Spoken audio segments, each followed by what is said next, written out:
రాజకీయ వ్యవస్థ రావాలి. ఎందుకంటే డబ్బున్నోడు మరింత డబ్బున్నోడు అయిపోతున్నాడు, వాటి నుంచి మిగతా వాళ్ళని బెదిరించేస్తాడు.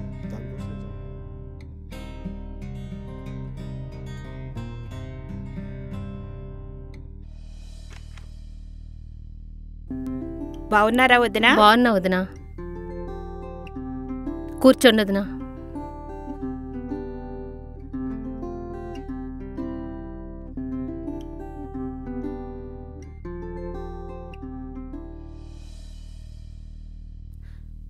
వదినా, ఇంకా మీ అబ్బాయిని హాస్పిటల్ నుంచి తీసుకురాలేదా? లేదు వదినా, ఇంకా 4 రోజుల వరకు హాస్పిటల్లోనే ఉంచమన్నారు. అదేంటి వదినా, ఎంతో బాగా చదువుకునేవాడు, అందరితో కలుపుకోరుతనంగా ఉండేవాడు కదా, ఈ వ్యసనాలకు ఎలా అలవాటు పడ్డాడు అసలా? ఈ ప్రభుత్వం చలవతో వాడు బూమ్ బీర్లు గంజాయి మత్తులో పడి ఎంతో చెడిపోతున్నాడు వదినా. మనం మాత్రమే డ్రైవింగ్ చేస్తే చాలదు కదా వదినా, ఎదురుగా వచ్చే వాళ్ళకి కూడా డ్రైవింగ్ వచ్చి ఉండాలి. స్కూల్లో కాలేజీల్లో చాక్లెట్ ఐస్ క్రీముల్లో పిల్లలకు మత్తు పదార్థాలు కలిపి అలవాటు చేస్తారు వదినా. అందుకే అన్నారమ్మా, పడిపోతున్న ఇళ్లు కొనుక్కోకూడదు, పనికిరాని ప్రభుత్వాన్ని ఎన్నుకోకూడదని. అంత వెటకారం ఎందుకులే వదినా, ఏదో తండ్రి లేని బిడ్డ కదా అని గెలిపించాం.